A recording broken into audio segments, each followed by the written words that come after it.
옆 사람을 향해서 이렇게 인사하도록 하겠습니다. 투표하셨습니까?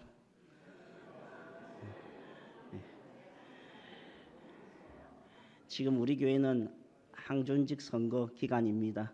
아직 투표 못하신 분들은 꼭 하시기를 바랍니다. 하나님께서 은혜 내려주실 줄 믿습니다. 지난 시간 창세기 12장 1절과 2절 말씀을 가지고 부르심과 약속이라는 제목으로 세 가지 말씀을 드렸었습니다. 떠나라, 가라, 되라라고 하는 이 세 가지 동사를 통해서 하나님께서 아브라함이라고 하는 사람에게 어떠한 명령을 내리셨고 그 명령에 아브라함은 어떠한 반응으로 나아갔는지를 함께 나누었었습니다. 그때 하나님 아브라함에게 어떠한 축복과 은혜를 부어주셨는지 그렇게 나누었더랬습니다. 오늘 우리가 함께 읽은 말씀은 그 말씀에 이어서 이 하나님의 복과 은혜가 이 아브라함이라고 하는 사람에게 어떻게 주어졌는지 그 부분을 먼저 3절 상반절을 읽어보게 되면 이렇게 3절 상반절입니다. 함께 읽겠습니다. 너를 축복하는 자에게는 내가 복을 내리고 너를 저주하는 자에게는 내가 저주하리니입니다. 이 말씀을 단순하게 바라보면 그냥 심플하게 이렇게 바라보면 뭐라고 하냐면 하나님께서 약속하시는데 이 약속이 뭐라고 하냐면 누군가와의 어떤 다른 누군가와의 관계에 있어서 그 상대방이 누군가의 관계에 있어서 그 상대방이 나에게 어떠한 태도를 보여주느냐에 따라서 하나님께서 그 상대방에게 그 사람에게 어떻게 반응하실 것인가 라는 것을 말해주고 있더라라는 것입니다. 어떻게 생각해 보면 좋기도 하고 어떻게 생각해 보면 좀 이상한데 왜냐하면 이 말씀이 나에게 주신 말씀이라면 정말 좋습니다. 괜찮습니다. 그런데 이 말씀이 나랑 관계가 안 좋은 사람에게 주신다면 나에게 기분 나쁜 사람에게 주어진다면 나가 조금 그 사람을 대할 때 무서울 정도가 된다라는 것입니다. 상대방 입장에서 생각해 본다면 두렵고 떨리는 약속이라고 할 수 있을 것이다 라는 것입니다. 특히 축복이라는 것에 대해서는 이 원문을 보게 되면 바라크라는 단어를 쓰고 있습니다. 이 바라크라는 단어도 이게 누가 누구에게 쓰느냐에 따라서 다른데 하나님께서 사람에게 주시는 바라크, 이 복은 어떻게 하냐면 절대적인 하나님, 절대적인 능력, 그런 권세와 능력으로 그 사람에게 실질적으로 은혜를 베풀어 주시는 무언가라는 것입니다. 어떤 모습이고 어떤 방법인지 그건 잘 모르겠습니다. 하지만 전능하신 하나님이 그 사람에게 주시는 것이라고 할 수 있다라는 것입니다. 은혜의 수단이라고도 볼 수 있습니다. 그런데 이 바라크가 사람이 사람에게 아까는 하나님께서 사람에게 주실 때는 어떤 실질적인 능력을 말하는 것인데 사람이 사람에게 바라크한다라고 하는 것은 단순히 잘 되기를 바라는 기원이다라는 것입니다. 그래서 빌축자에다가 복복자를 써서 축복이라고 하는 것이고 하나님께서 사람에게 주시는 것은 축복이 아니라 어떻다? 강복. 내릴 강자에 복복자를 써서 강복이라 표현한다라는 것입니다. 그래서 이 무사람이 수많은 사람들이 어떤 사람들이라 할지라도 그 사람이 아브라함에게 비는 복에 대해서 하나님은 그 사람에게 실질적인 은혜를 베풀어 주신다라는 것으로 이해를 할 수 있다라는 것입니다. 또 저주에 대해서도 이야기하고 있는데 사람이 사람에게 퍼붓는 저주라고 하는 것은 칼날이라는 단어를 쓰고 있습니다. 오늘 본문에 저주가 두 가지의 단어가 두 번이 나오는데 다른 단어를 쓰고 있다는 것입니다. 축복은 같은 단어를 쓰고 있는데 저주는 다른 단어를 쓰고 있다라는 것인데 이 저주에 대해서 칼날이라는 표현을 쓰고 있는데 이거는 누군가를 멸시하고 경멸하는 태도로 분별 없이 욕하는 욕설하는 그런 것을 칼날을 한다라는 것입니다. 사람이 사람에게 그렇게 칼날할 때 그때 그 사람에게 하나님은 어떻게 하신다? 사람에게 내신 저주는 아라르라고 하여서 정확한 법적인 근거에 의해서 반드시 내려지고 성취되는 어떤 신적인 정죄와 징벌이라는 것입니다. 사람이 사람에게 한 데는 분별 없는 어떤 욕설이지만 하나님께서 사람에게 내리는 저주는 분명한 법적 근거에 의해서 주시는 신적인 징벌이다라는 것입니다.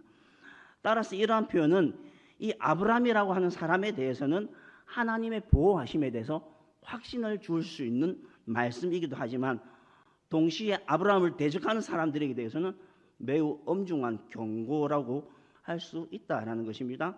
너 얘 건드리면 어떻게 된다? 너 얘 건드리면 죽어라고 말하는 것입니다.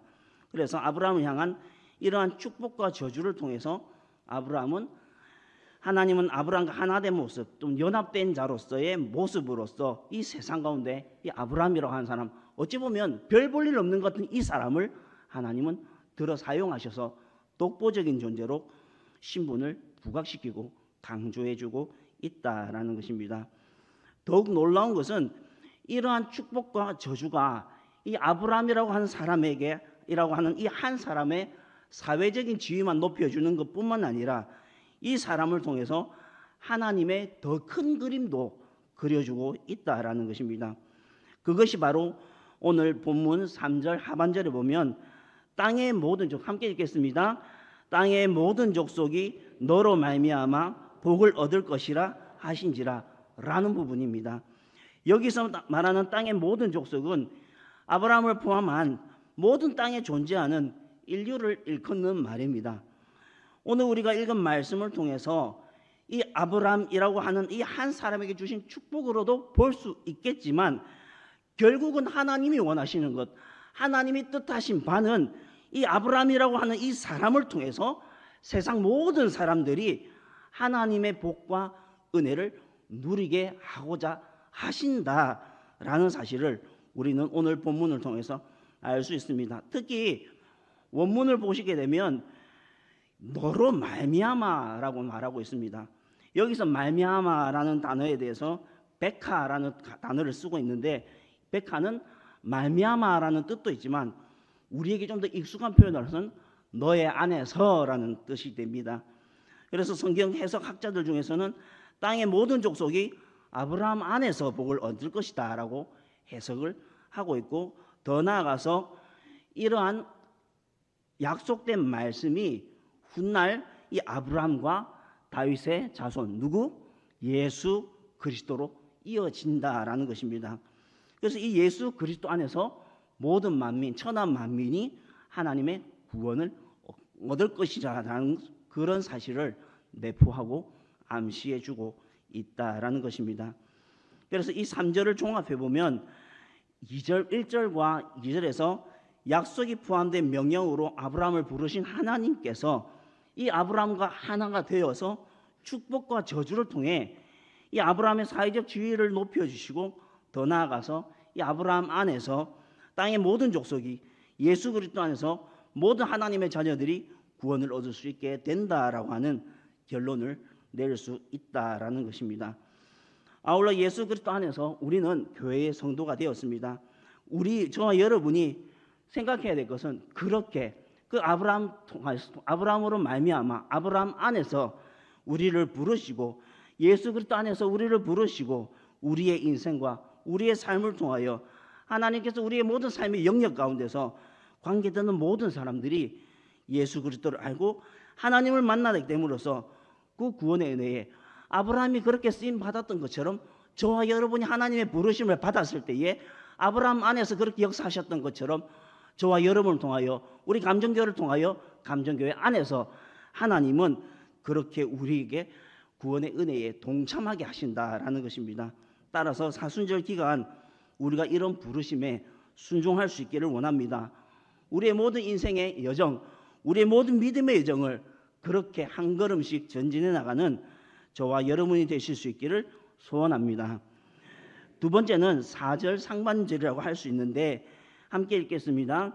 이에 아브라함이 여호와의 말씀을 따라갔고 롯도 그와 함께 갔으며입니다. 말씀을 보면서 우리는 아브라함이 참 대단하게 생각됩니다.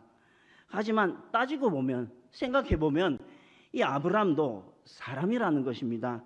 그렇기 때문에 이 아브라함도 상당히 많은 염려와 고뇌 속에서도 살아갔을 것이다 라는 것입니다.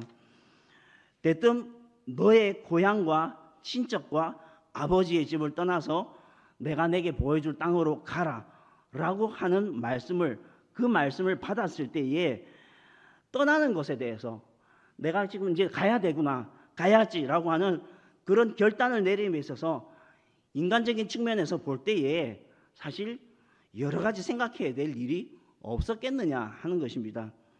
우리도 솔직히 생각해 보면 온 식구가, 온 식구를 해봤자 저희 집은 4명밖에 되지 않지만 온 식구가 아무리 짧은 기간이라 할지라도 여행을 간다라고 생각해도 챙겨야 할 것이 한두 가지가 아니다라는 것입니다. 이사 갈 때도 최소한 몇 날 며칠, 어쩌면 몇 달을 준비해야 겨우 이사를 하는데, 그것처럼 아마 아브라함도 그러지 않았겠느냐 이 말입니다. 우리가 보기에는 말씀이 주어졌을 때 갈 바를 알지 못하였음에도 결단하고 행동했던 아브라함 보면서 겉으로 보기에는, 어쩌면은 우리 눈으로, 인간적인 눈으로 보기에는 아브라함이 참 주도성이 있구나라는 것처럼 보여진다라는 것입니다. 그래서 아브라함이 대단하게 느껴지지만, 그런데 아브라함이 더욱 대단한 것은 아브라함이 이렇게 결단했어라고 했기 때문에 대단한 것이 아니라는 것입니다. 성경은 분명하게 말하고 있습니다. 아브라함이 대단한 것은 그가 결단성 때문에 그런 것이 아니라 말씀을 따라갔기 때문이라는 사실입니다. 이것저것 생각할 것이 정말 많았을 것입니다. 이런 기준 저런 기준 더 생각할 것이 많았을 것입니다.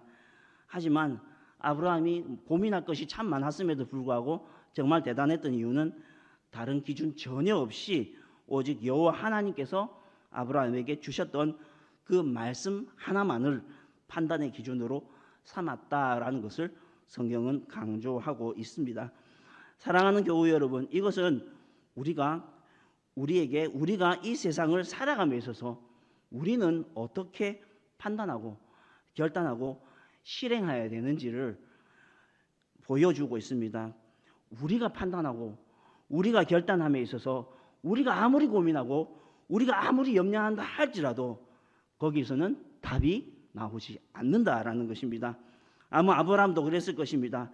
하나님 백성으로서의 우리의 인생에 대한 답은 다른 어떤 것이 아니라 바로 말씀을 따라가는 것밖에 없다라는 사실을 믿으시고 기억하실 수 있기를 원합니다. 아니, 어쩌면 정말 그거는 모르지는 않습니다. 우리 잘 알고 있습니다. 여러 번 들었고 많이 들었고 엄청나게 들었습니다. 잘 압니다. 그런데 그게 잘 안다고 해서 잘 되는 건 아닙니다. 아브라함처럼 그렇게 말씀을 따라 살아가는 것이 쉽지 않다면, 그렇다면 어떻게 해야 되겠냐 이 말입니다. 내가 말씀 따라 살아가는 것이 너무 힘든데, 너무 어려운데, 말은 그렇게 하겠다고 결단하고 다짐했는데 하루 살아보고 일주일 살아보고 나니까 따라 살아간 것보다 그렇지 못한 게 더 많으면 그러면 어떻게 해야 되냐라는 것입니다. 성경은 이렇게 이야기하고 있습니다. 하나님과 동행하겠습니다. 본문에서 이 아브라함의 부르심과 그 인생의 여정을 말하고 있는데 누가 나오냐고 하면 롯이라고 하는 사람이 나옵니다. 롯은 아브라함의 죽은 동생이었던 하란의 아들입니다. 즉 조카라는 것입니다. 그런데 이 조카 롯이 아브라함과 함께 갔다라는 것입니다. 그리고 그 결과는 조카 롯이 그냥 거기 머물러 살아갈 수도 있는데 아브라함과 함께 갔다라는 건데, 그 결과는 창세기 13장 6절을 보게 되면 뭐라고 나오면 그 땅이 그들이 동거하기에 넉넉하지 못하였으니 이는 그들의 소유가 많아서 동거할 수가 없었다라는 것입니다. 롯이라는 사람도 이 사람이 가진 소유가 너무 많아서 이제는 같이 살 수 없을 정도로 부자가 되었다는 것, 거부가 되었다라는 것입니다. 물론 물질이 복의 전부라고는 말할 수 없습니다. 하지만 적어도 창세기 13장 6절이 말하고 있는 이 시기까지는 이 롯이라는 사람이 하나님이 형통케 하신 은혜를 받았다라는 것입니다. 받았는데 이 사람이, 롯이라는 사람이 하나님께서 형통케 하시는 은혜를 받은 이유는 바로 오늘 본문에서 말하고 있듯이 아브라함과 함께 갔기 때문이 아니냐라는 것입니다. 이 롯 자신이 직접 하나님의 말씀, 하나님의 명령을 받은 것은 아니지만 그럼에도 이 아브라함을 그 삶의 모델 삼아서 이 아브라함과 함께 했기 때문에 하나님께서 그에게 형통케 하시는 복을 주셨다라는 것입니다. 저는 이렇게 함께 하기 때문에 형통케 하시는 그 복이 있다면 그것이 바로 오늘 저와 여러분들도 그런 복을 함께 누릴 수 있기를 소원합니다. 그러기 위해서는 주변을 잘 살펴보실 수 있기를 바랍니다. 한번 옆 사람 보십시오. 이 사람이 말씀을 따라 살아가고 있는가 아닌가.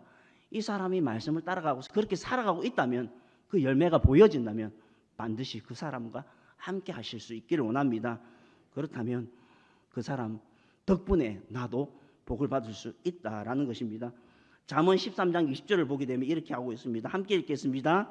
지혜로운 자와 동행하면 지혜를 얻고 미련한 자와 사귀면 해를 받는다 하였습니다. 롯이 훗날 이 아브람과 결별하게 됩니다. 너무 많아서 이제 함께 할 수 없어서 이제 결별하게 되는데, 결별하고 나서 롯은 자기 눈에 보기 좋은 대로 소돔과 고모라 땅으로 가게 됩니다. 그리고 그 다음에 롯의 인생은 어떻게 됩니까? 복이 아니라 재앙이 그곳에 뒤따르게 된다라는 것을 알 수 있게 됩니다. 이어서 본문 4절 하반절은 이 아브라함이 이 말씀을 따라서 고향과 친척과 아버지의 집이라고 할 수 있는 이 하란 땅을 떠날 때 나이를 말해주고 있습니다. 말씀을 보시면 아브라함이, 함께 읽겠습니다. 아브라함이 하란을 떠날 때 75세더라 하였습니다. 성경에서 아브라함의 일생을 말하는데 아브라함의 나이가 몇 번 나옵니다. 어디에서 나오냐면 창세기 16장에서 하갈이 이스마엘을 낳을 때 아브라함의 나이가 오픈됩니다. 또 17장에서 이삭이 태어날 때 아브라함 나이가 이야기되고 있고, 또 그보다 한 해 전에 아브라함이 할례를 받습니다. 할례를 합니다. 할례를 행할 때에 그것이 나타나게 되고 이삭이 태어날 때도 되고, 그걸 마지막으로 창세기 25장 7절에서 보면 아브라함이 죽게 되는데 그때 아브라함의 나이가 이야기됩니다. 한번 창세기 25장 7절을 보시게 되면 7절을 보시게 되면 그렇습니다. 아브라함의 향년이 175세더라. 더 오래 산 사람도 있습니다. 자, 본문에서 이 아브라함이 부르심을 따라 아버지의 땅을 떠날 때 나이가 몇 세였습니까? 75세. 아브라함이 그 마지막 호흡을 마칠 때 나이가 몇 년? 175세라는 것입니다. 생각해 본다면 아브라함이라고 하는 사람은 그 부르심 가운데 말씀을 따라서 믿음의 여정을 살아가는데 그 기간이 몇 년? 100년. 그렇다면 과연 이 아브라함에게 있어서 이 100년은 아브라함에게 어떤 기간이었을까? 과연 아브라함은 그 100년을 어떤 마음으로 살아갔을까라는 것을 생각해 볼 수 있기를 원합니다. 그래서 우리도 사실 언젠가는 때가 되면 우리도 마지막 호흡을 거칠게 내쉬는 시간이 반드시 올 것입니다. 그때 우리는 우리의 인생을 돌아볼 것입니다. 어쩌면 아브라함이 그 100년을 돌아봤던 것처럼 우리도 우리의 인생, 어쩌면 100년이 될 수도 있고 그보다 못할 수도 있고 그보다 더할 수도 있겠지만 우리도 그 인생을 돌아볼 시간이 분명히 올 것인데, 그때 우리가 우리의 인생을 돌아보면서 우리는 무슨 생각을 해볼 수 있을까라는 것입니다. 원하고 바라기는 저는 그렇습니다. 그렇게 말하고 싶습니다. 하나님, 모든 것이 은혜입니다. 하나님, 여호와 하나님이 나의 목자이시니 내가 부족함이 없었습니다라고 그렇게 고백할 수 있기를 원합니다. 그러기 위해서는 지금이라도 오늘 4절이 말하고 있는 것처럼 그 부르심 앞에서, 하나님의 부르심 앞에서 다른 어떤 거 생각하지 말고 하나님 말씀 따라 살아갈 수 있기를 소망합니다. 그 말씀 따라 살아가는 그 사람과 함께 걸어갈 수 있기를 소원합니다. 그래서 주님 앞에 섰을 때에 여러 가지 이유가 다 있겠지만 그럼에도 불구하고 잘했다 칭찬받는 저와 여러분이 되실 수 있기를 주의 이름으로 축원합니다. 세 번째는 5절 상반절이라고 할 수 있는 5절입니다. 함께 읽겠습니다. 아브라함이 그의 아내 사레와 조카 롯과 하란에서 모은 모든 소유와 얻은 사람을 이끌고라는 구절입니다. 본문을 근거로 해서 볼 때에 아브라함은 아버지 땅이었던 하란에서 이미 상당한 규모의 많은 재산과 많은 사람들을 소유하고 있었다라는 것을 볼 수 있습니다. 특히 본문을 유심히 보게 되면 아브람, 사렉, 롯, 하란에서 얻은 사람들이라고 하는 순서로 사람들의 목록이 나열되고 있다라는 것입니다. 어쩌면 이런 나열 방식이 당연하게 느껴지는 분들도 계시겠지만 굳이 왜 성경을 이렇게 사람들을 나열하고 있느냐라는 것입니다. 이렇게 사람들을 나열하고 있는 것은 바로 아브라함 자신, 바로 나로부터 시작해서 점점 그 관계의 영역이 나와 내 배우자와 나의 생질 내 조카와 또 주어진 사람들이라고 하는 관계의 영역이 넓어지는 것이다라고 할 수 있습니다. 그러한 관계의 영역이 넓어진다라는 것은 그만큼 영향력이 커지고 넓어진다라는 것을 의미합니다. 이것은 주어진 물질의 복보다 더 귀한 관계의 복이라고 할 수 있습니다. 이 아브라함이라고 하는 이 사람은 하나님 앞에서 참으로 철저하게 말씀 따라 살았고 말씀에 순종하며 살았기 때문에 믿음의 조상이 되었다라는 것인데, 그 믿음의 조상이 되었다라는 것이 말하기 좋아서 믿음의 조상이 아니라 이 사람 때문에 이 사람의 배우자가 말씀 따라 살아갈 수 있게 되었고, 이 사람 때문에 이 사람의 조카가 이 사람의 가족과 친척이 말씀 따라 살게 되었고, 이 사람 덕분에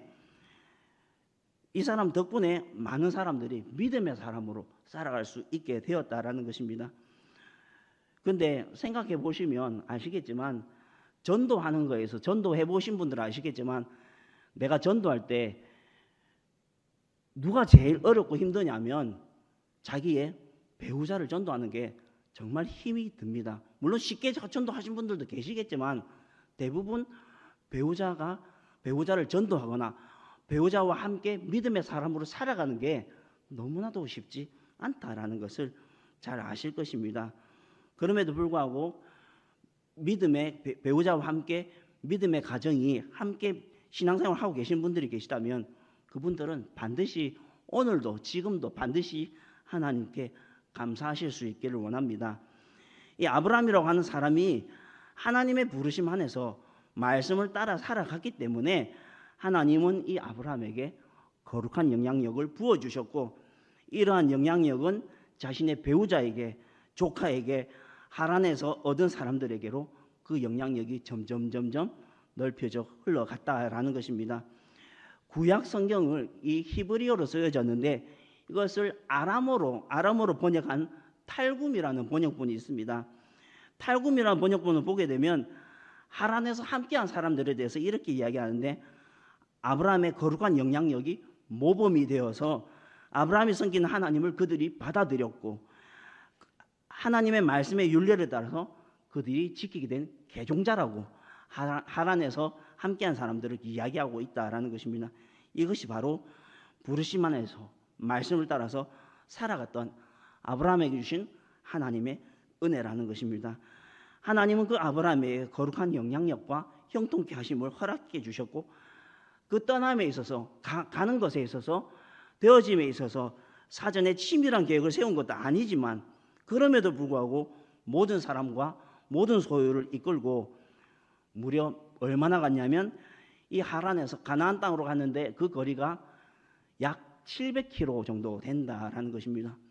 여러분 700km 하면 감이 안 오실 것입니다. 그래서 저도 굳이 재봤습니다. 700km가 어느 정도 되냐면 우리 부산에서 시작해서 백두산까지가 딱 750km입니다. 아브라함이 자신과 배우자와 자녀들과 조카와 모든 소유를 이끌고 하란에서 얻은 사람들을 이끌고 부산에서 백두산까지 갔다. 버스 타고? 아닙니다. 비행기 타고 간 게 아닙니다. 걸어갔을 것입니다. 그렇게 가는 그런 엄청난 믿음의 여정을 걸어갈 수 있게 된 것, 그것은 바로 말씀 따라 갔다라는 것입니다. 그리고 5절 하반절에서 강조하여 말해주고 있는 것처럼 함께 읽겠습니다. 가나안 땅으로 가려고 떠나서 마침내 가나안 땅에 들어갔더라라고 하는 놀라운 대장정을 마무리할 수 있게 되었더랬습니다. 사랑하는 교우 여러분, 누구나 목적지를 향해서 떠납니다. 누구나 목적지를 향해서 떠나지만 그렇게 간다고 해서 누구든지 목적지로 도착하는 것은 아니라는 것입니다. 때로는 어려움도 만나고 때로는 넘어질 때도 있어서 그렇게 원하고 바라던 그 목적지에 도달할 수 있는 사람은 결코 많지 않다라는 사실입니다. 더구나 믿음의 여정을 살아감에 있어서 그것은 더욱 그러하다라는 사실입니다. 따라서 지금까지 살아온 것은 주님의 은혜였지만 지금부터 이 땅의 호흡이 끊어지고 사명이 끝나는 그날까지 오기까지 내 힘과 내 능력으로는 절대로 불가능하며 결코 할 수 없다라는 사실을 끊임없이 되뇌일 수 있기를 원합니다. 그리하여 우리의 구원자 되시는 예수 그리스도와 함께 동행하며 예수 그리스도와 함께 나의 삶이 마치는 그날까지 그렇게 걸어가실 수 있기를 소원합니다. 그런 뜻에서 우리 함께 히브리서 12장 2절과 3절을 함께 읽어보겠습니다. 믿음의 주요 또 온전하게 하시는 이인 예수를 바라보자. 그는 그 앞에서 기쁨을 위하여 십자가를 참으사 부끄러움을 개의치 아니하시더니 하나님 보좌 우편에 앉으셨느니라. 너희가 피곤하여 낙심하지 않기 위하여 죄인들이 이같이 자기에게 거역하신 일을 참으신 일을 생각하라. 아멘.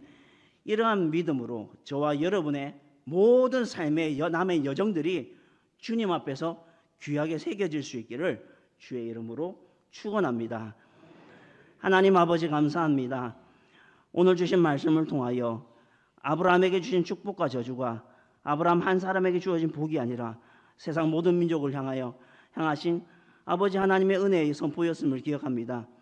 이를 위하여 말씀 따라 살게 하여 주시옵고 말씀과 함께하게 하여 주시오며 거룩한 영향력과 형통케 하시는 그 능력이 오직 예수 그리스도 안에서 우리로 하여금 승리하게 하심을 믿음으로 고백하는 우리 모습 되게 하여 주옵소서.